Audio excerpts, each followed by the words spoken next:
ಶಕ್ತಿಯ ಮಾತುಗಳನ್ನ ಕೇಳಿ ಹಿತಾಳ ಕಣ್ಣು ಕೆಂಪುಗಾಯಿತು.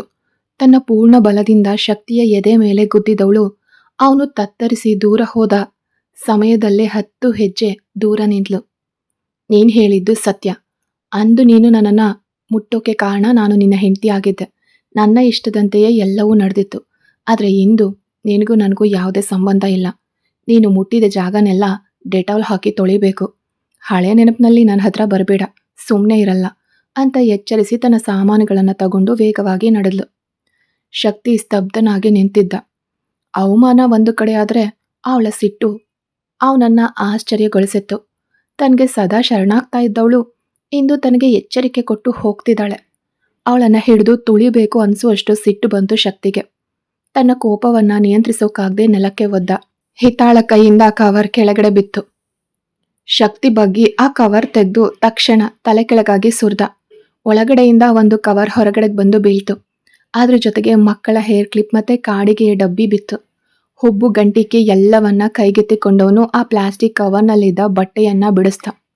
ಲ್ಯಾವೆಂಡರ್ ಬಣ್ಣದ ಪುಟ್ಟ ಗೌನ್ ತುಂಬಾ ಮೃದುವಾಗಿತ್ತು. ಮಗುವಿನ ಗೌನ್ ಅದು.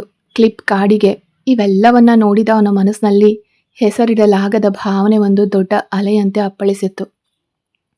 ಹೆಣ್ಮಗುವ, ಅವಳ ಮಗುವ ಅಂತ ಯೋಚಿಸೋಕೆ ಅವನಿಗಿಷ್ಟ ಇರಲಿಲ್ಲ. ಆದರೆ ಯೋಚಿಸ್ದೇ ಇರೋಕ್ಕೂ ಸಾಧ್ಯ ಆಗ್ತಿರ್ಲಿಲ್ಲ. ಅವನ ಮನಸ್ಸು ಕೋತಿಯಂತೆ ಇಲ್ಲಿಂದ ಅಲ್ಲಿಗೆ ಜಿಗಿತಲೇ ಇತ್ತು. ಅವನು ಆ ಬಟ್ಟೆಯನ್ನ ಗಟ್ಟಿಯಾಗಿ ಹಿಡಿದಿದ್ದಾಗ ಹಿತ ಅದನ್ನ ಸೆಳ್ಕೊಂಡು, ನನ್ನ ಮಗಳ ಬಟ್ಟೆ ಮುಟ್ಟೋಕೆ ನಿನಗೆ ಯೋಗ್ಯತೆ ಇಲ್ಲ ಅಂದ್ಲು ಶೂನ್ಯ ಮುಖದೊಂದಿಗೆ. ಶಕ್ತಿ ಅವಳ ಗಲ್ಲವನ್ನ ಗಟ್ಟಿಯಾಗಿ ಹಿಡಿದು, ನನ್ನ ಯೋಗ್ಯತೆ ಬಗ್ಗೆ ಮಾತಾಡೋಕೆ ನಿನಗೆ ಅರ್ಹತೆ ಇಲ್ಲ ಅಂತ ಹಲ್ಲು ಕಚ್ಚಿ ಹೇಳಿದವನ ಕಣ್ಣುಗಳು ವಿಚಿತ್ರವಾಗಿ ಬದಲಾದವು. ಕೋಪದಿಂದ ತುಡಿತಾ ಇದ್ದ ಅವಳ ತುಟಿಗಳನ್ನ ತನ್ನ ಹೆಬ್ಬೆರಳಿನಿಂದ ಸವರ್ತಾ, ನಿನ್ನನ್ನು ತುಡಿಯುವಂತೆ ಮಾಡಬೇಕು ಅಂದರೆ ನಿನ್ನ ಮಗಳ ಹತ್ರಕ್ಕೆ ಹೋದರೆ ಸಾಕು ಅಂತ ಅರ್ಧ ಮಾದಕನಂತೆ ಕೇಳಿದವನನ್ನ ಕಣ್ಣು ಕೆಂಪಗಾಗಿಸಿ ನೋಡಿದವಳು, ನನ್ನ ಮಗನ ಹತ್ರಕ್ಕೆ ನೀನು ಬಂದ ದಿನವೇ ನಿನಗೆ ಕೊನೆ ದಿನ. ನನ್ನ ಮಗಳ ಕಾಲು ಮುಟ್ಟೋಕ್ಕೂ ಕೂಡ ನಿನಗೆ ಯೋಗ್ಯತೆ ಇಲ್ಲ ಅಂತ ಬೆಂಕಿ ಉಗುಳೋ ಕಣ್ಣುಗಳಿಂದಲೇ ಮೌನವಾಗಿ ಗುಡುಗಿದ್ಲು. ಅವಳ ಮಾತುಗಳನ್ನು ಕೇಳಿ ದವಡೆ ಬಿಗಿಗೊಳಿಸಿದ ಶಕ್ತಿ, ಬಹಳ ಆಡಬೇಡ, ನಮಗೆ ಇನ್ನೂ ಸರಿಯಾಗಿ ಡಿವೋರ್ಸ್ ಕೂಡ ಆಗಿಲ್ಲ. ನಾನು ಮನಸ್ಸು ಮಾಡಿದ್ರೆ ಈಗಲೇ ನಿನ್ನನ್ನು ಮತ್ತೆ ಆ ನಿನ್ನ ಹೊಸ ಶ್ರೀಮಂತನನ್ನು ಬೇರ್ಪಡಿಸಬಹುದು ಅಂದ. ಅವನ ಕೈಯನ್ನು ತಳ್ಳಿದ ಹಿತ, ಮಾಡು, ಅದಕ್ಕೆಲ್ಲ ನಾನು ಹೆದರೋದೇ ಇಲ್ಲ. ಯಾವಾಗ ನೀನು ನನ್ನನ್ನು ಮತ್ತೆ ಚಿರಾಂತ್ನನ್ನು ಬೇರ್ಪಡಿಸ್ತೀಯೋ ಅಂದೆ ನಾನು ನನ್ನ ಮಗುವಿನ ಜೊತೆಗೆ ನಿನ್ನ ಮನೆಗೆ ಬಂದು ಕುತ್ಕೋತೀನಿ. ಬೇಕಿದ್ರೆ ಇವತ್ತೇ ಬರ್ತೀನಿ. ಆಗ ನಾಳೆ ನಿನಗೂ ನಿನ್ನ ಆಸೆಯ ಅವಂತಿಗೂ ನಿಮ್ಮ ಅಮ್ಮ ಏರ್ಪಡಿಸಿರೋ ನಿಶ್ಚಿತಾರ್ಥವೇ ನಿಂತು ಹೋಗುತ್ತೆ.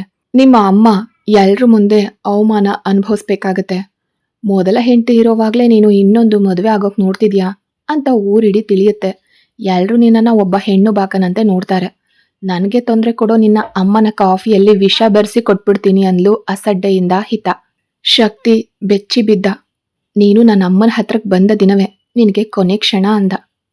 ನಿನ್ನಂಥ ದಡ್ಡನನ್ನ ಮದುವೆ ಆಗಿ ಬಾಳಿದನ್ನ ನೆನಪಿಸ್ಕೊಂಡ್ರೆ ನಂಗೆ ಅಸಹ್ಯ ಆಗ್ತಿದೆ ಅಂತ ಮುಖ ಸುಳಿಸಿದ್ಲು ಹಿತ.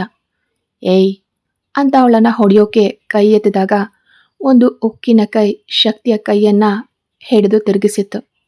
ಚಿರಾಂತ್ ಕಣ್ಣನ್ನ ಕೆಂಪಗಾಗಿಸಿ ಮುಖನ ಬಿಗಿಗೊಳಿಸಿ ಶಕ್ತಿ ಕೈಯನ್ನ ಕೊಡೋದ.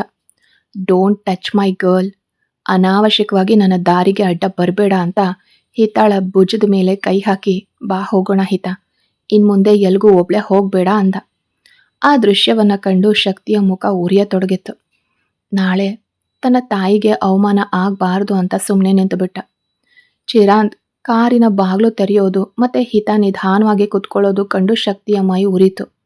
ನಿನ್ನನ್ನು ಬಿಡೋದಿಲ್ಲ, ನಿಮ್ಮಿಬ್ರಿಗೂ ಒಳ್ಳೆ ಪಾಠ ಕಲಿಸ್ದೆ ಬಿಡೋದಿಲ್ಲ ಅಂತ ಅವರ ಕಾರು ಹೋಗೋ ದಿಕ್ಕನ್ನ ನೋಡ್ತಾ ಹೇಳ್ಕೊಂಡ ಶಕ್ತಿ. ರಸ್ತೆ ಬದಿಯಲ್ಲಿ ನಿಂತಿದ್ದ ಅವನ ಕಿವಿಯಲ್ಲಿ ಡೋಂಟ್ ಟಚ್ ಮೈ ಗರ್ಲ್ ಅನ್ನೋ ಚಿರಾಂತ್ ಮಾತುಗಳು ರೆಡ್ ಅಲರ್ಟ್ನಂತೆ ಮುಳುಗ್ತಿದ್ವು. ಇನ್ನು ಆಫೀಸಿಗೆ ಹೋಗೋದು ವ್ಯರ್ಥ ಅನ್ಕೊಂಡು ತನಗೋಸ್ಕರ ಒಂದು ಕಾರ್ ತರಿಸ್ಕೊಂಡ. ತಗೋ ಅಂತ ಚಿರಾಂತ್ ನೀಡಿದ್ದನ್ನ ಕಂಡು ಹಿತಾಳ ತುಟಿಯಲ್ಲಿ ನಗು ಅರಳಿತು. ಚಿರಾಂತ್ ನೀಡಿದ 5 ಸ್ಟಾರ್ ಚಾಕ್ಲೇಟ್ ಪಡ್ಕೊಂಡವಳು, ಚಿರಾಂತ್, ಅಮ್ಮು ಮಾತ್ರ ಮಗು, ನಾನೇನು ಮಗುವಲ್ಲ ಅಂದ್ಲು. ನನ್ನ ಮಟ್ಟಿಗೆ ನೀನು ಮತ್ತೆ ಅಮ್ಮು ಇಬ್ರು ಒಂದೇ. ಅವಳು ಪುಟ್ಟ ಮಗು, ನೀನು ಬೆಳೆದ ಮಗು ಅಷ್ಟೆ ಅಂದವನನ್ನ ಗದ್ಗದಿತವಾಗಿ ನೋಡಿದ್ಲು ಹಿತ. ಅವಳ ಕಣ್ಣುಗಳು ತೇವಗೊಂಡ್ವು. ಚಿರಾಂತ್, ನೀನು ಇಲ್ದಿದ್ದಿದ್ರೆ ನಮ್ಮ ಮೂವರ ಸ್ಥಿತಿ ಏನಾಗ್ತಿತ್ತು? ನಮಗೆ ಕಷ್ಟ ಬಂದಾಗಲೆಲ್ಲ ದೇವ್ರಂತೆ ನೀನು ಬಂದು ನಿಲ್ತೀಯಾ ಅಂದ್ಲು. ನಿಮ್ಮ ಜೊತೆಗೆ ನಾನು ಯಾವಾಗಲೂ ಇರ್ತೀನಿ ಹಿತ. ನನ್ನ ಆಸೆ ಅಂದರೆ ನಾನು ಇರೋವಾಗಲೇ ನಿಮಗೆ ಒಂದು ಸುರಕ್ಷಿತ ಜೀವನವನ್ನು ಕಲ್ಪಿಸಿಕೊಡೋದು. ನನ್ನ ಜೀವ ಇರೋವರೆಗೂ ನಿಮಗೋಸ್ಕರನೇ ಇರ್ತೀನಿ ಅಂದ ಪ್ರೀತಿಯಿಂದ. ಹಿತಾಗೆ ಚಿರಾಂತ್‌ನನ್ನ ನೆನಪಿಸ್ಕೊಂಡ್ರೆ ಮನಸ್ಸು ತುಂಬಿ ಬಂದಿತ್ತು. ಚಿರಾಂತ್, ನಾವು ಎಲ್ಲಿಗೆ ಹೋಗ್ತಿದ್ದೀವಿ ಅಂತ ದಾರಿ ಬದಲಾಗಿರೋದನ್ನು ನೋಡಿ ಕೇಳಿದ್ಲು. ನಾವು ಹೊಸ ಮನೆಗೆ ಬದಲಾಗ್ತಿದ್ದೀವಿ ಅಂತ ಹೇಳಿದ್ನಲ್ಲ, ಆ ಹೊಸ ಮನೆಗೆ ಹೋಗ್ತಿದ್ದೀವಿ ಅಂದ. ಈ ಏರಿಯಾ ಬಿಟ್ಟು ಬೇರೆ ಕಡೆ ಮನೆನೇ ಸಿಗ್ಲಿಲ್ವಾ ಅಂತ ಬೇಸರದಿಂದ ಕೇಳಿದ್ಲು ಹಿತ. ಸಿಗ್ಲಿಲ್ಲ ಅಂತ ಸುಳ್ಳು ಹೇಳೋದಿಲ್ಲ ಹಿತ, ಆದರೆ ಈ ಏರಿಯಾದಲ್ಲಿ ಮಹಿಳೆಯರಿಗೆ ತುಂಬ ಸೇಫ್. ರಾತ್ರಿ ಹೊತ್ತಿನಲ್ಲಿ ಕೂಡ ನೀನು ಒಬ್ಳೆ ಹೋಗಿ ಬರಬಹುದು. ಯಾರ ಸಹಾಯವೂ ಬೇಕಾಗೋದಿಲ್ಲ. ಈ ಏರಿಯಾ ಭದ್ರತೆಗೆ 10 ಜನ ವಾಚ್‌ಮ್ಯಾನ್ ಇದ್ದಾರೆ. ಬೇರೆ ಕಡೆ ಇಷ್ಟು ಸೇಫ್ಟಿ ಇಲ್ಲ, ಮತ್ತು ಶಾಂತಿ ಕೂಡ ಸಿಗೋದಿಲ್ಲ. ಅದಕ್ಕೆ ಇಲ್ಲಿ ಮನೆ ಸಿಕ್ಕ ತಕ್ಷಣ ಯೋಚಿಸ್ದೆ ಕೊಂಡ್ಕೊಂಡೆ ಅಂದ. ಮಾತಾಡ್ತಲೇ ಮನೆ ಬಂದಿತ್ತು. ಎದುರಿಗಿದ್ದ ಮನೆಯನ್ನು ತಿರುಗಿಯೂ ನೋಡದೆ ಹಿತ ಒಳಗಡೆ ಹೋದ್ಲು. ಹಿತಾಳ ಮುಖ ನಾರ್ಮಲ್ ಆಗಿರೋದನ್ನು ಕಂಡು ಕೋಪನಾ ಅಂತ ಕೇಳ್ದ ಚಿರಾಂತ್. ಇಲ್ಲ ಚಿರಾಂತ್, ನಿನ್ನ ಮೇಲೆ ನನಗೆ ಕೋಪನೇ ಬರೋದಿಲ್ಲ. ನೀನು ಏನನ್ನಾದರೂ ಮಾಡ್ತೀಯ ಅಂದರೆ ಅದು ನಮ್ಮ ಒಳ್ಳೆಯದಕ್ಕೆ ಅಂತ ನಂಗೆ ಚೆನ್ನಾಗಿ ಗೊತ್ತು. ನಿನ್ನ ಮೇಲೆ ನಂಬಿಕೆ ಇದೆ ನನಗೆ ಅಂತ ಅವನ ಕಣ್ಣುಗಳನ್ನು ನೋಡಿ ಪೂರ್ಣ ನಂಬಿಕೆಯಿಂದ ಹೇಳಿದ್ಲು. ಮನೆ ಸಂಪೂರ್ಣವಾಗಿ ರೆಡಿಯಾಗಿತ್ತು. ಚಿರಾಂತ್, ಅನು ಮತ್ತು ಅಮ್ಮು ಇಬ್ಬರು ಇನ್ನೂ ಬಂದಿಲ್ವಾ ಅಂದ್ಲು ಹಿತ. ಬಂದಿದ್ದಾರೆ, ರೂಮ್ನಲ್ಲಿ ಮಲಗಿದ್ದಾರೆ, ಹೋಗಿ ನೋಡು ಅಂದ. ಹಿತ ಇಬ್ಬರನ್ನು ಹುಡುಕ್ತಾ ಹೋಗುವಾಗ ಯಾವ ರೂಮಿಗೆ ಹೋಗೋದು ಅಂತ ತಿಳಿದೇ ನಿಂತಳು. ಮೇಲೆ ಮೊದಲ ರೂಮ್ ನಿನಗೆ ಮತ್ತು ಅಮ್ಮುಗೆ ಅಂತ ಮೇಲಕ್ಕೆ ಬೆರಳು ತೋರಿಸ್ತಾ ಚಿರಾಂತ್. ಚಿರಾಂತ್, ಮಾತ್ರೆ ತಗೊಂಡ್ರಾ ಅಂತ ಕೇಳಿದ್ಲು ಹಿತ. ತಗೊಂಡೆ, ನನಗೆ ರಾತ್ರಿ ಊಟ ಬೇಡ ಹಿತ, ನೀವು ಊಟ ಮಾಡಿ ಮಲಗಿ ಅಂತ ಮೆಟ್ಟಿಲು ಹತ್ತದ. ಚಿರಾಂತ್, ನಾನು ಒಂದು ಮಾತು ಕೇಳಿದ್ರೆ ನೀವು ತಪ್ಪಾಗಿ ಭಾವಿಸಲ್ವಲ್ಲ ಅಂತ ನಡುಗೋ ಧ್ವನಿಯಲ್ಲೇ ಕೇಳಿದ್ಲು. ನೀನು 10 ಹೇಳಿದ್ರೂ ನಾನು ತಪ್ಪಾಗಿ ಭಾವಿಸೋದಿಲ್ಲ ಹೇಳು ಅಂದ ಚಿರಾಂತ್. ನೀನು ಹಳೆಯಂತೆ ಯಾಕೆ ಬದುಕಬಾರ್ದು? ನಿನ್ನನ್ನು ಹೀಗೆ ನೋಡೋಕೆ ನಂಗೆ ತುಂಬ ವೇದನೆ ಆಗ್ತಿದೆ ಅಂತ ಅಳು ತಡೆದು ಹೇಳಿದ್ಲು ಹಿತ. ಅವಳು ಮಾತು ಕೇಳಿದ ಚಿರಾಂತ್ ಮೃದುವಾಗಿ ನಕ್ಕು, ನನಗೆ ಅದರ ಅಗತ್ಯ ಇಲ್ಲ ಹಿತ. ನನ್ನ ಹಳೆಯ ಜೀವನದ ಮೇಲೆ ನನಗೆ ಆಸಕ್ತಿನೇ ಇಲ್ಲ. ನನ್ನ ಬಗ್ಗೆ ಯೋಚಿಸಿ ನೀನು ಬೇಸರ ಪಡಬೇಡ. ಹೋಗಿ ಅಮ್ಮನ ನೋಡು. ನಿನ್ನನ್ನು ಹುಡುಕಿ ಹುಡುಕಿ ಸುಸ್ತಾಗಿ ಮಲಗಿದಾಳೆ ಅಂತ ನಗ್ತಲೇ ಹೇಳ್ದ. ಮಲಗುವಾಗ ರೂಮ್ ಬಾಗಿಲು ಹಾಕ್ಬಿಡಿ ಚಿರಾಂತ್ ಅಂದ್ಲು ಹಿತ. ಅವನು ಕೇವಲ ತಲೆ ಆಡಿಸಿ ಸರಿ ಅಂದ. ಹಿತ ತನ್ನ ತಂಗಿ ಮತ್ತು ಮಗಳನ್ನು ಹುಡುಕೊಂಡು ಹೋದ್ಲು. ಅನು ಅಮ್ಮುಳನ್ನು ಎದೆಗೆ ಅಪ್ಕೊಂಡು ಗಾಢ ನಿದ್ರೆಯಲ್ಲಿದ್ಲು. ಇಬ್ಬರಿಗೂ ಒಳ್ಳೆ ನಿದ್ರೆ. ಅಮ್ಮು ಹೆಬ್ಬೆರಳನ್ನು ಬಾಯಲ್ಲಿಟ್ಕೊಂಡಿದ್ಲು. ಅದನ್ನು ತೆಗೆದು ಮಗಳ ಹಣೆಗೆ ಮುತ್ತಿಟ್ಟು ತಂಗಿಯ ತಲೆ ಸವರಿದ್ಲು ಹಿತ. ಸಂಜೆ ಹೊತ್ತಿನಲ್ಲಿ ಮಲಗಿರೋ ಇವರಿಬ್ಬರ ಮೇಲೆ ಪ್ರೀತಿಯ ಕೋಪ ಬಂದಿತ್ತು. ರಾತ್ರಿಯೆಲ್ಲ ಮಲಗದೆ ಹರಟೆ ಹೊಡಿತಾರೆ, ನನ್ನನ್ನು ಮಲಗೋಕೆ ಬಿಡೋದಿಲ್ಲ ಅಂದ್ಕೊಂಡು ತನ್ನ ಬಟ್ಟೆಗಳನ್ನು ನೋಡ್ಕೊಂಡ್ಲು. ಸ್ನಾನ ಮಾಡಿ ಬಂದು ಇಬ್ಬರಿಗೂ ಹೊದಿಕೆ ಹೊದಿಸಿ ಚಿರಾಂತ್‌ನನ್ನ ನೋಡೋಕೆ ಹೋದ್ಲು. ರೂಮ್ ಬಾಗಿಲು ಸ್ವಲ್ಪ ತೆರೆದಿತ್ತು. ಒಳಗಡೆ ಮುದುರುಕೊಂಡು ಮಲಗಿದ್ದ ತನ್ನ ಗೆಳೆಯನನ್ನು ಕಂಡು ಹೃದಯ ಅಲುಗಾಡಿತ್ತು. ಮನಸ್ಸನ್ನು ಗಟ್ಟಿ ಮಾಡಿಕೊಂಡು ಅಲ್ಲಿನ ಮೆಡಿಸಿನ್ ಬಾಕ್ಸ್ ನೋಡಿದ್ಲು. ಅವನು ಮಾತ್ರೆ ತಗೊಂಡಿದ್ದಾನ ಅಂತ ಚೆಕ್ ಮಾಡಿದ್ಲು. ಅವನು ಎಲ್ಲವನ್ನ ಸರಿಯಾಗಿ ತಗೊಂಡಿದ್ದನ್ನು ಕಂಡು ನೆಮ್ಮದಿಯಿಂದ ಹೊರಬಂದ್ಲು.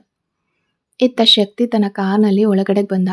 ಮೊದಲು ಅವನು ಅವಳನ್ನು ಗಮನಿಸಲಿಲ್ಲ. ಕಾರ್ನಿಂದ ಇಳಿದು ಫೋನ್ನಲ್ಲಿ ಯಾರ ಜೊತೆಗೋ ಮಾತಾಡ್ತಿದ್ದ. ಹಿತ ಕಂಬಕ್ಕೆ ಒರಗಿ ಶಕ್ತಿಯನ್ನೇ ನೋಡ್ತಿದ್ಲು. ಫೋನ್ನಲ್ಲಿ ಮಾತಾಡೋದು ಮುಗಿಸಿ ಸಾಮಾನುಗಳನ್ನು ತಗೊಂಡು ತಿರುಗಿದಾಗ ಅವನ ಹೆಂಡತಿ ಅವನ ಕಣ್ಣಿಗೆ ಬಿದ್ಲು. ಫೋಟೋಶೂಟ್ಗೆ ಪೋಸ್ ಕೊಡುವಂತೆ ಸ್ಟೈಲಿಶ್ ಆಗಿ ನಿಂತಿದ್ಲು. ತನ್ನನ್ನೇ ನೋಡ್ತಿದ್ದ ಹೆಂಡತಿಯನ್ನು ಕಂಡು ಹುಬ್ಬು ಸುಳಿದ ಶಕ್ತಿ ಅವಳತ್ತ ಹೆಜ್ಜೆ ಹಾಕ್ತ. ಆದರೆ ಹಿತ ಅವನನ್ನು ಕಿಂಚಿತ್ತು ಗಮನಿಸದೆ ಮನೆ ಒಳಗಡೆ ಹೋಗಿ ಬಾಗಿಲು ಹಾಕ್ಕೊಂಡ್ಲು. ಶಕ್ತಿ, ಆ ಅಹಂಕಾರಿ ಹಿತ ನಮ್ಮ ನೆಮ್ಮದಿ ಹಾಳಾಗಲಿ ಅಂತಲೇ ಎದುರು ಮನೆಗೆ ಬಂದಿದ್ದಾಳೆ. ಅವಳನ್ನು ನಾವು ಯಾವಾಗಲೂ ಮರೆತುಬಿಟ್ಟಿದ್ದೀವಿ. ಮತ್ತ್ಯಾಕೆ ನಮ್ಮ ಕಣ್ಮುಂದೆ ಬಂದಿದ್ದಾಳೆ ಅಂತ ಅವನ ತಾಯಿ ಕನಕ ಮಗನ ಹತ್ರ ಬಂದರು. ಶಕ್ತಿ ಇದ್ದ ಮನಸ್ಥಿತಿಯಲ್ಲಿ ತಾಯಿಗೆ ಉತ್ತರಿಸದೆ ಅವರನ್ನು ದಾಟಿ ಹೋದ. ಶಕ್ತಿಯ ನೆಮ್ಮದಿ ಸಂಪೂರ್ಣವಾಗಿ ಹೊರಟು ಹೋಗಿತ್ತು. ಕೋಪದಲ್ಲಿ ಕಿರ್ಚಾಡ್ತಿದ್ದವನು ಈಗ ವಿಚಿತ್ರವಾಗಿ ಶಾಂತವಾಗಿ ಕೂತಿದ್ದ. ತನಗೆ ಉತ್ತರಿಸದೆ ಬಂದ ಮಗನನ್ನು ಹಿಂಬಾಲಿಸಿ ಬಂದ ಕನಕ, ಶಕ್ತಿ, ಅಮ್ಮ ಮಾತಾಡ್ತಿದ್ದೀನಿ, ನಿನ್ನ ಪಾಡಿಗೆ ನೀನು ಬಂದ್ಬಿಟ್ಟೆ ಅಂದರು ಕೋಪದಿಂದ. ಶಾಂತವಾಗಿ ಕುಳಿತಿದ್ದವನು ಕಣ್ಣು ಮುಚ್ಚಿ ದೀರ್ಘವಾಗಿ ಉಸಿರು ಬಿಟ್ಟ. ಅಮ್ಮ, ಹಿತ ಎಲ್ಲಿದ್ರೆ ನಮಗೇನು? ಅವಳಿಂದ ಮತ್ತೆ ನಿಮಗೆ ಅವಮಾನ ಆದರೆ ನಾನು ಸುಮ್ಮನಿರಲ್ಲ. ನಾವ್ಯಾಕೆ ಅವಳ ಬಗ್ಗೆ ಚಿಂತಿಸ್ಬೇಕು? ನಾಳೆ ನಿಶ್ಚಿತಾರ್ಥ ಇದೆ, ಅದ್ರ ಬಗ್ಗೆ ಮಾತ್ರ ಗಮನ ಕೊಡಿ ಅಂದ. ಮಗ ನಿಶ್ಚಿತಾರ್ಥದ ಬಗ್ಗೆ ಮಾತಾಡಿದ್ದನ್ನು ಕೇಳಿ ಕನಕ ಅವರ ಮುಖದಲ್ಲಿ ಸಂತೋಷ ಎದ್ದು ಕಾಣಿಸ್ತಿತ್ತು. ಶಕ್ತಿ, ನಾನು ನಿನಗೆ ತೊಂದರೆ ಕೊಡ್ತಿಲ್ಲ. ಅವಳಿಂದ ನಿಶ್ಚಿತಾರ್ಥ ನಿಂತು ಹೋಗಬಾರ್ದು ಅಷ್ಟೇ ನನ್ನ ಚಿಂತೆ. ಆ ಕಾಳಜಿಯಿಂದಲೇ ನಿನ್ನನ್ನು ಹುಡ್ಕೊಂಡು ಬಂದೆ. ಅವಳಿಂದ ನಿಲ್ಲೋದಿಲ್ಲ ಅಮ್ಮ, ನಮ್ಮ ಕೆಲಸ ನಾವು ನೋಡೋಣ ಅಂತ ಶಕ್ತಿ ಖಂಡಿತವಾಗಿ ಹೇಳಿದಾಗ ಕನಕ ಅವರಿಗೆ ಅದಷ್ಟೇ ಸಾಕಾಗಿತ್ತು. ಮಗನನ್ನು ಮತ್ತಷ್ಟು ಕೆರಳಿಸೋದು ಬೇಡ ಅಂತ ಅಲ್ಲಿಂದ ಹೊರಟರು. ರಾತ್ರಿವರೆಗೂ ಶಕ್ತಿ ಅದೇ ಜಾಗದಲ್ಲಿ ಶಾಂತವಾಗಿ ಕೂತಿದ್ದ. ಅವನು ಏನೋ ಯೋಚಿಸ್ತಿದ್ದಾನೆ ಅಥವಾ ಅವನಿಗೆ ಹೇಗನ್ನಿಸ್ತಿದೆ ಅಂತ ಅವನಿಗೆ ಅರ್ಥ ಆಗ್ತಿರ್ಲಿಲ್ಲ. ಅವನ ಮನಸ್ಸಿನ ತುಂಬ ಶೂನ್ಯ ಆವರಿಸಿತ್ತು. ಪ್ರತಿಯೊಂದು ಮಾತಿಗೂ ಎದುರುತ್ತರ ಕೊಡ್ತಿದ್ದ ಹೆಂಡತಿಯನ್ನ ಅವನು ಹೊಸಬಳಂತೆ ನೋಡ್ತಿದ್ದ. ಅವನು ಎದ್ದು ತನ್ನ ರೂಮ್ ಬಾಲ್ಕನಿಯಲ್ಲಿ ನಿಂತು ಎದುರು ಮನೆಯನ್ನೇ ನೋಡ್ತಿದ್ದ. ಅಲ್ಲಿಂದ ನೋಡಿದ್ರೆ ಎದುರು ಮನೆಯ ರೂಮ್ ಕಾಣಿಸ್ತಿತ್ತು. ಈಗ ಅಲ್ಲಿ ಸ್ಕ್ರೀನ್ ಹಾಕಲಾಗಿತ್ತು. ಒಳಗಡೆ ಲೈಟ್ ಉರಿತಾ ಇರೋದನ್ನು ಕಂಡು ಆ ರೂಮನ್ನು ಸೂಕ್ಷ್ಮವಾಗಿ ಗಮನಿಸ್ದ. ಇದರಲ್ಲಿ ಯಾರಿರೋದು, ಅನುನಾ ಅಥವಾ ಅವಳ ಅಂತ ಯೋಚಿಸ್ತಿರುವಾಗಲೇ ಹಿತ ಮಗುವನ್ನು ಹೆಗಲ ಮೇಲೆ ಹಾಕ್ಕೊಂಡು ರೂಮ್ ಒಳಗಡೆ ಓಡಾಡೋಕೆ ಶುರು ಮಾಡಿದ್ಲು. ಕಿಟಕಿಯ ಸರಳನ್ನು ಗಟ್ಟಿಯಾಗಿ ಹಿಡಿದು ಸ್ಕ್ರೀನ್ನ ಹಿಂದೆ ನೆರಳಿನಂತೆ ಕಂಡ ಅವಳನ್ನು ಶಕ್ತಿ ರೆಪ್ಪೆ ಮಿಟಕಿಸ್ದೆ ನೋಡ್ತಿದ್ದ. ಅವನ ಎದೆಯ ಒಂದು ಭಾಗದಲ್ಲಿ ನೋವಿನ ಅನುಭವವಾಯಿತು. ಏನೋ ಒಂದು ಭಾರವಾದ ಭಾವನೆ ಮನಸ್ಸನ್ನು ಹಿಂಡುತ್ತಿತ್ತು. ಶಕ್ತಿಯಲ್ಲಿ ನಿಂತಿರೋದನ್ನು ಹಿತ ಕೂಡ ನೋಡಿದ್ಲು. ಅವನು ತನ್ನನ್ನು ನೋಡೋದು ಇಷ್ಟ ಆಗದೆ ಲೈಟ್ ಆರಿಸಿ ಮಗುವನ್ನು ಮಲಗಿಸಿ ತಾನು ಮಲಕ್ಕೊಂಡ್ಲು. ಆದರೆ ಶಕ್ತಿ ಅಲ್ಲಿಂದ ಕದಲಿಲ್ಲ. ಒಂದು ಕಡೆ ಕೋಪ, ಇನ್ನೊಂದು ಕಡೆ ಅಸಹಾಯಕತೆ, ಮತ್ತೊಂದು ಕಡೆ ಶೂನ್ಯ. ಅವನ ಮನಸ್ಥಿತಿ ಬದಲಾಗ್ತಲೇ ಇತ್ತು. ಇದಕ್ಕೆಲ್ಲ ಒಂದೇ ಕಾರಣ, ಹಿತ ತನ್ನವಳಲ್ಲ ಅನ್ನೋ ಹಂಬಲ. ಯಾರೋ ಅಪರಿಚಿತರ ರೂಮನ್ನು ನಾನ್ಯಾಕೆ ನೋಡ್ತಿದ್ದೀನಿ ಅಂತ ಗೊತ್ತಿಲ್ದಿದ್ರು ಕತ್ತಲನ್ನು ಸೀಳಿ ಅವಳು ಕಾಣಿಸ್ತಾಳ ಅಂತ ನೋಡ್ತಿದ್ದವನನ್ನು ಅವಳ ಬಳಿ ಹೋಗದಂತೆ ತಡೀತಾ ಇರೋದಾದರೂ ಯಾವುದು? ಸ್ವಲ್ಪ ಸಮಯದ ನಂತರ ಮಗು ಅಳೋ ಶಬ್ದ ಕೇಳಿಸ್ತು. ಚಿರಾಂತ್ ಮಗುವನ್ನು ಎತ್ಕೊಂಡು ಆ ರೂಮಿನ ಬಾಲ್ಕನಿಗೆ ಬಂದ. ಚಿರಾಂತ್ನನ್ನು ಕಂಡ ತಕ್ಷಣ ಶಕ್ತಿಯ ಮೈ ಉರಿಯತೊಡಗಿತ್ತು. ಅವನ ಹೃದಯ ನೋವಿನಿಂದ ಕುಸಿತು. ಹೊರಟು ಹೋಗು ಅಂತ ಅವನ ಮನಸ್ಸು ಹೇಳ್ತಿದ್ರು. ಅವನ ಕಾಲುಗಳು ಮಾತ್ರ ಕದಲಲಿಲ್ಲ. ಯಾರೋ ಅಂಟಿಸಿದ್ದಂತೆ ಅಲ್ಲೇ ನಿಂತ್ಬಿಟ್ವು. ಇಡೀ ಊರು ಮಲಗಿರೋ ಆ ನಿಶ್ಶಬ್ದ ರಾತ್ರಿಲಿ ಅಮ್ಮು ತನ್ನ ಪುಟ್ಟ ಧ್ವನಿಯಲ್ಲಿ ಅಪ್ಪ ಅಂತ ಕರಿತಿದ್ದಿದ್ದು ಶಕ್ತಿಯ ಕಿವಿಗೆ ಬಿದ್ದು ಹೃದಯಕ್ಕೆ ವಿದ್ಯುತ್ ಹರಿದಂತೆ ನೋವಾಯಿತು. ಅರಿಯದೆಯೇ ಅವನ ಕಣ್ಣುಗಳು ತೇವಗೊಂಡ್ವು. ಈ ಮಗು ನನ್ನ ಮಗು ಅಂತ ನೆನಪಿಸ್ಕೊಂಡಾಗ ಹಿತಾಳ ಮೇಲೆ ದ್ವೇಷ ಹೆಚ್ಚಾಯಿತು. ಅವಳು ನನಗೆ ದ್ರೋಹ ಮಾಡಿದಾಳೆ. ಇನ್ನು ಮುಂದೆ ಅವಳ ಕಣ್ಮುಂದೆಯೇ ನಾನು ಸಂತೋಷವಾಗಿ ಬದುಕಬೇಕು. ಹಿತ, ನೀನು ನನ್ನ ಮನೆಯ ಮುಂದೆ ಬಂದ್ಬಿಟ್ಟಿದೆಯಾ. ಇನ್ನು ನೀನು ತುಂಬ ಕಷ್ಟಪಡಬೇಕು ಅಂತ ಅಂದ್ಕೊಂಡು ರೂಮ್ ಒಳಗಡೆ ಹೋದ. ಚಿರಾಂತ್ ಮಗುವನ್ನು ಎದೆಗೆ ಹಚ್ಕೊಂಡು ಬೆನ್ನು ಸವರ್ತಾ ಮಲಗಿಸೋಕೆ ಪ್ರಯತ್ನಿಸ್ತಿದ್ದ. ಒಬ್ಬ ತಂದೆಯ ಪ್ರೀತಿಯನ್ನು ಚಿರಾಂತ್ನಲ್ಲಿ ಕಾಣಬಹುದಿತ್ತು. ಶಕ್ತಿ ರೂಮ್ ಒಳಗಡೆ ಹೋದರೂ ಇದೆಲ್ಲವನ್ನ ಗಮನಿಸ್ತಲೇ ಇದ್ದ. ಮಗುವಿನ ಮುಖ ನೋಡಬೇಕು ಅಂತ ಪ್ರಯತ್ನಿಸಿದ್ರೂ ಚಿರಾಂತ್ನಿಂದ ಅದು ಸಾಧ್ಯ ಆಗಲಿಲ್ಲ. ಕೋಪದಲ್ಲಿ ಶಕ್ತಿ ಬೆಡ್ಗೆ ಜೋರಾಗಿ ಒದ್ದ. ಅಮ್ಮು ನಿದ್ರಿಸಿದ ಮೇಲೆ ಚಿರಾಂತ್ ಅವಳನ್ನು ರೂಮ್ ಒಳಗಡೆ ಕರ್ಕೊಂಡು ಹೋದ. ಅವರಿಬ್ಬರು ಒಂದೇ ರೂಮ್ನಲ್ಲಿರ್ತಾರಾ ಅಂತ ಯೋಚಿಸ್ತಿದ್ದಂತೆ ಶಕ್ತಿಗೆ ತಲೆ ಬ್ಲಾಸ್ಟ್ ಆದಂತಾಯಿತು. ಕೋಪದಲ್ಲಿ ದಿಂಬನ್ನು ಎಸ್ತವನು ಅಲ್ಲಿದ್ದ ವಸ್ತುಗಳನ್ನೆಲ್ಲ ಚೆಲ್ಲಾಪಿಲ್ಲಿ ಮಾಡ್ದ. ಅವನ ಕೋಪ ನೆತ್ತಿಗೇರಿ ಎದುರು ಮನೆಗೆ ಹೋಗೋಕೆ ಹೊರಟವನು ಗೇಟ್ ಬಳಿ ವಾಚ್ಮ್ಯಾನ್ ಇರೋದನ್ನು ಕಂಡು ಸುಮ್ಮನಾದ. ಅವಳು ಇನ್ನೊಬ್ಬನನ್ನ ಮದುವೆ ಆಗಿ ಮಗುವಿನ ಜೊತೆಗೆ ಸುಖವಾಗಿದ್ದಾಳೆ. ಅವಳ ಮುಂದೆ ನಾನು ಬದುಕಿ ತೋರಿಸ್ಬೇಕು ಅಂತ ನಿರ್ಧರಿಸಿದ ಶಕ್ತಿ ತನ್ನ ರೂಮ್ ಬಿಟ್ಟು ಬೇರೆ ರೂಮ್ನಲ್ಲಿ ಮಲಗ್ದ. ಬೆಳಗ್ಗೆ ನಿಶ್ಚಿತಾರ್ಥದ ಸಿದ್ಧತೆಗಳು ಜೋರಾಗಿದ್ವು. ಕನಕ ಅವರು ಆಪ್ತ ಬಂಧು ಮಿತ್ರರನ್ನು ಮಾತ್ರ ಕರೆದಿದ್ರು. ಅವರ ಮನೆ ಗಾರ್ಡನ್ನಲ್ಲೇ ಸಮಾರಂಭ ಪ್ರಾರಂಭವಾಯಿತು. ಅವಂತಿಯ ಆಸೆಯಿಂದ ಅಲಂಕಾರ ಮಾಡ್ಕೊಳ್ತಿದ್ಲು. ಶಕ್ತಿ ಕೆಳಗಡೆಗೆ ಬಂದು ಎದುರು ಮನೆಯತ್ತ ನೋಡ್ದ. ಅನು ಅಮ್ಮನ ಜೊತೆಗೆ ಮುಂದೆ ಆಟ ಆಡ್ತಿದ್ಲು. ಅಮ್ಮನ ಕೊಟ್ಬಿಟ್ಟು ನೀನು ಹೋಗಿ ರೆಡಿ ಆಗು ಅಂತ ಚಿರಾಂತ್ ಮಗುವನ್ನು ಎತ್ಕೊಂಡ. ಅಮ್ಮುವನ್ನು ಎತ್ಕೊಂಡ ಚಿರಾಂತ್ ನೇರವಾಗಿ ಶಕ್ತಿಯನ್ನು ನೋಡ್ದ. ಇಬ್ಬರ ಕಣ್ಣುಗಳಲ್ಲೂ ದ್ವೇಷದ ಕಿಡಿ ಇತ್ತು. ಇಲ್ಲೇನು ನೋಡ್ತಿದ್ಯಾ ಅಂತ ಚಿರಾಂತ್ ಕೇಳಿದ್ರು ಶಕ್ತಿ ಉತ್ತರಿಸಲಿಲ್ಲ. ಚಿರಾಂತ್, ಸ್ನಾನ ಮಾಡಿ ರೆಡಿಯಾಗಿ ಅಮ್ಮನ ಕೊಡಿ ಅಂತ ಹಿತ ಹತ್ರಕ್ಕೆ ಬಂದಾಗ ಕಾಲು ಸ್ಲಿಪ್ಪಾಗಿ ಬೀಳುವಂತಾದ್ಲು. ಹಿತ ಅಂತ ಚಿರಾಂತ್ ಒಂದು ಕೈಯಿಂದ ಅವಳ ಸೊಂಟ ಹಿಡಿದು ತಡೆದ. ಇನ್ನೊಂದು ಕೈಯಲ್ಲಿ ಅಮ್ಮುವನ್ನು ಭದ್ರವಾಗಿ ಹಿಡ್ಕೊಂಡಿದ್ದ ಚಿರಾಂತ್. ಮೂವರು ಅಷ್ಟು ಹತ್ರ ನಿಂತಿರೋದನ್ನು ನೋಡಿ ಶಕ್ತಿಗೆ ಅಲ್ಲಿ ನಿಲ್ಲೋಕ್ಕಾಗದೆ ದೂರ ಹೋದ. ಆದರೆ ಅವನ ಕಣ್ಣ ಮುಂದೆ ಅದೇ ದೃಶ್ಯವಿತ್ತು. ಮನಸ್ಸು ಬಿಗಿಕೊಂಡಾಗ ಶಕ್ತಿ ಎದುರಿಗೆ ಬಂದ ಅವಂತಿಯನ್ನು ನೋಡ್ದ. ಅವನ ಮನಸ್ಸಿನಲ್ಲಿ ಒಂದು ಪ್ಲಾನ್ ಇತ್ತು. ವಾಚ್ಮೆನ್ಗೆ ಗೇಟನ್ನು ಪೂರ್ತಿಯಾಗಿ ತೆರೆಯೋಕೆ ಹೇಳ್ದ. ಬಾಗ್ಲು ಹಾಕಬೇಡಿ ಅಂತ ಗರ್ಜಿಸ್ದ. ಶಕ್ತಿಯ ಧ್ವನಿ ಕೇಳಿ ಹಿತ ಅವನನ್ನು ನೋಡಿದ್ಲು. ಹಿತ ಆತನನ್ನು ನೋಡ್ತಿರೋದನ್ನು ಕಂಡ ಶಕ್ತಿ ಕೂಡಲೇ ಅವಂತಿ ಹತ್ರಕ್ಕೆ ಹೋಗಿ ಅವಳ ಸೊಂಟದ ಮೇಲೆ ಕೈ ಹಾಕಿ ಹತ್ರ ಸೆಳ್ಕೊಂಡು ಅವಳನ್ನು ನೋಡಿ ನಕ್ಕ. ಹಿತಾಳ ಮುಖದಲ್ಲಿ ಕೋಪವಾಗಲಿ ಅಥವಾ ಬೇಸರವಾಗಲಿ ಇರಲಿಲ್ಲ. ಬದಲಿಗೆ ಒಂದು ರೀತಿಯ ಅಸಡ್ಡೆ ಇತ್ತು. ಶಕ್ತಿ ಅವಂತಿಯ ಭುಜದ ಮೇಲೆ ಕೈ ಹಾಕಿ ನಡೀತಿದ್ರೆ ಅವಂತಿ ಹೆಮ್ಮೆಯಿಂದಲೇ ನಡೀತಿದ್ಲು. ಅವಳನ್ನು ಕೆರಳಿಸೋಕೆ ಶಕ್ತಿ ಹೀಗೆ ಮಾಡ್ತಿದ್ದ. ಇದೆಲ್ಲವನ್ನ ನೋಡಿದ ಹಿತ, ಚಿರಾಂತ್ ಪಾ, ಅಲ್ಲಿ ನಡೀತಾ ಇರೋದನ್ನ ಯಾಕೆ ನೋಡ್ತಿದ್ಯಾ ಅಂದ್ಲು. ನಿನಗೆ ವೇದನೆ ಆಗ್ತಿಲ್ವಾ ಹಿತ ಅಂತ ಕೇಳ್ದ ಚಿರಾಂತ್. ಇಲ್ಲ, ನಡೆಯದ ಮದುವೆನ ನೆನೆದು ನಾನು ಯಾಕೆ ವೇದನೆ ಪಡಬೇಕು? ನಾನು ಕಾಲು ಜಾರಿ ಬೀಳುವಾಗ ನೀನನ್ನು ಹಿಡ್ಕೊಂಡಿದ್ದನ್ನು ಅವ್ರು ನೋಡಿರಬೇಕು, ಅದಕ್ಕೆ ಹೀಗೆ ಆಡ್ತಿದ್ದಾರೆ ಅಂದ್ಲು. ಚಿರಾಂತ್ ಒಂದು ಹುಬ್ಬು ಏರಿಸಿ ತನ್ನ ಆಶ್ಚರ್ಯವನ್ನು ತೋರಿಸ್ತಾ ತನ್ನಲ್ಲೇ ನಗ್ತಾ ಹೋದ. ಒಂದಾಗಿ ಬಾಳಿದ ಮೇಲೆ ಈ ಮಟ್ಟದ ತಿಳುವಳಿಕೆ ಇಲ್ದಿದ್ರೆ ಹೇಗೆ ಅಂತ. ಶಕ್ತಿಯ ನೋಟ ಹಿತ ತಂಗಿರೋ ರೂಮ್ನತ್ತ ಹೋಯ್ತು. ಅಷ್ಟರಲ್ಲಿ ಕನಕ ನಿಶ್ಚಿತಾರ್ಥದ ಉಂಗುರ ತಂದು, ಶಕ್ತಿ ಉಂಗುರ ಬದಲಾಯಿಸ್ಕೊಳ್ಳಿ ಅಂತ ನೀಡಿದ್ರು. ಹಿತಾಗೆ ಸಿಟ್ಟು ತರಿಸೋಕೆ ಅವಂತಿಯ ಕೈ ಹಿಡ್ದವನು ಅವಳು ಅಲ್ಲಿಂದ ಹೋದ ಮೇಲೆ ಒಳಗೊಳಗೆ ಕುದಿಯತೊಡಗಿದ್ದ. ಈಗ ನಾನು ಇನ್ನೊಬ್ಳ ಜೊತೆಗೆ ಆಪ್ತವಾಗಿದ್ರೆ ಅವಳು ಉರ್ಕೋಬೇಕಿತ್ತು, ಆದರೆ ಇವತ್ತು ತುಂಬ ಶಾಂತವಾಗಿ ಹೋಗ್ತಿದ್ದಾಳೆ. ನಿಜವಾಗ್ಲೂ ನನ್ನನ್ನು ಮರೆತುಬಿಟ್ಲಾ ಅಂತ ಅವಳ ಬಗ್ಗೆಯೇ ಯೋಚಿಸ್ತಿದ್ದವನು ಅವಂತಿಯ ಬೆರಳಿಗೆ ಉಂಗುರ ತೊಡಿಸ್ಲಿಲ್ಲ. ಅವಂತಿ ಕೈ ಚಾಚ್ಕೊಂಡೇ ನಿಂತಿದ್ಲು. ಶಕ್ತಿ, ಶಕ್ತಿ ರಿಂಗ್ ಹಾಕು ಅಂತ ಕನಕ ಮಗನ ಭುಜಕ್ಕೆ ತಟ್ಟಿದಾಗ ಹಾಂ ಅಂತ ಎಚ್ಚರಗೊಂಡವನು ತಾಯಿಯ ಮುಖದಲ್ಲಿನ ಕೋಪ ನೋಡಿ ಅವರ ಕೈಯಲ್ಲಿದ್ದ ಉಂಗುರವನ್ನು ಕಂಡ. ಸುತ್ತಲೂ ಎಲ್ಲರೂ ಮಾತಾಡ್ಕೊಳ್ತಿದ್ರೆ ಗೊಂಬೆಯಂತೆ ಇಷ್ಟ ಇಲ್ದಿದ್ರು ಅವಂತಿಯ ಕೈಗೆ ಉಂಗುರ ತೊಡಿಸ್ದ. ಎಲ್ಲರೂ ಚಪ್ಪಾಳೆ ತಟ್ಟಿ ಸಂಭ್ರಮಿಸಿದ್ರು. ಶಕ್ತಿಗೆ ಆ ಸಂಭ್ರಮ ಯಾವುದೋ ಇಷ್ಟ ಆಗಲಿಲ್ಲ. ಅದು ಮನಸ್ಸಿಗೆ ತಲುಪಲೇ ಇಲ್ಲ. ಕೆಲವು ನಿಮಿಷ ಅವಂತಿಯ ಪಕ್ಕ ನಿಂತು ನಂತರ ಅವಳಿಂದ ದೂರ ಸರಿದು ನಿಂತ್ಕೊಂಡ. ಶಕ್ತಿಯ ನೋಟ ಮತ್ತೆ ಎದುರು ಮನೆಯ ಬಾಲ್ಕನಿಯತ್ತ ಹೋದಾಗ ಹುಬ್ಬುಗಳು ಸುಕ್ಕುಗಟ್ಟಿ ದವಡೆ ಬಿಗಿತು. ಹಿತ ಕೈಯಲ್ಲಿ ಹಾಲಿನ ಗ್ಲಾಸ್ ಹಿಡಿದು ಸ್ಟೈಲಾಗಿ ಬಾಲ್ಕನಿ ಕಂಬಕ್ಕೆ ಹೊರಗೆ ನಿಂತಿದ್ಲು. ಅವಳ ಪಕ್ಕದಲ್ಲಿ ಚಿರಾಂತ್ ಕೂಡ ಹಾಗೆಯೇ ಕೈಯಲ್ಲಿ ಹಾಲಿನ ಗ್ಲಾಸ್ ಹಿಡ್ಕೊಂಡು ನಿಂತಿದ್ದ. ಇಬ್ರು ಸಾಮಾನ್ಯವಾಗಿ ನಿಂತಿದ್ರು ಅದು ಶಕ್ತಿಯ ಕಣ್ಣಿಗೆ ತುಂಬ ಹತ್ತಿರ ನಿಂತಿರುವಂತೆ ಕಂಡಿತ್ತು. ಹೆದರಿದವನ ಕಣ್ಣಿಗೆ ಕತ್ಲಲ್ಲಿ ಕಾಣೋದೆಲ್ಲ ಭೂತ ಅನ್ನುವಂತಾಗಿತ್ತು ಶಕ್ತಿಯ ಸ್ಥಿತಿ. ಇಬ್ಬರ ನೋಟವು ಶಕ್ತಿ ಮೇಲೆ ಇತ್ತು. ಚಿರಾಂತ್ ಹುಬ್ಬು ಹೇರಿಸಿ ನಕ್ರೆ ಹಿತ ಶಾಂತವಾಗಿ ನಿಂತಿದ್ಲು. ನೀನು ಇನ್ನೊಬ್ಳನ್ನ ಮದುವೆ ಆಗೋದ್ರಲ್ಲಿ ನನಗೆ ಯಾವ ತೊಂದರೆಯಲ್ಲೂ ಇಲ್ಲ ಅನ್ನುವಂತಿತ್ತು ಅವಳ ಮೌನ. ಹಿತಾಳ ನೋಟ ಶಕ್ತಿಯ ಹೃದಯಕ್ಕೆ ಈಟಿಯಿಂದ ಚುಚ್ಚಿದಂತಾಯ್ತು. ನನ್ನ ಬಗ್ಗೆ ಅವಳಿಗೆ ಚಿಂತೆ ಇಲ್ವಾ? ಹಾಗಾದರೆ ನನಗೂ ಚಿಂತೆ ಇಲ್ಲ ಅಂತ ನಿರ್ಧರಿಸಿದ ಶಕ್ತಿ ಅವಂತಿಯ ಸೊಂಟದ ಮೇಲೆ ಕೈ ಹಾಕಿ ತನ್ನ ಹತ್ರ ನಿಲ್ಲಿಸ್ಕೊಂಡ. ಶಕ್ತಿ ಅವಂತಿಯ ಜೊತೆಗೆ ರೊಮ್ಯಾಂಟಿಕ್ ಆಗಿದ್ದಾನೆ ಅಂತ ಎಲ್ಲರೂ ಅಂದ್ಕೊಂಡ್ರು. ಅವಂತಿ ಕೂಡ ಹಾಗೆ ಅಂದ್ಕೊಂಡು ನಾಚಿಕೆಯಿಂದ ಸುಮ್ಮನಿದ್ಲು. ಆದರೆ ಇದೆಲ್ಲವೂ ಹಿತಾಳಿಗೆ ಸಿಟ್ಟು ತರಿಸೋಕೆ ಅನ್ನೋ ಸತ್ಯ ಕೇವಲ ಮೂವರಿಗೆ ಮಾತ್ರ ತಿಳಿದಿತ್ತು.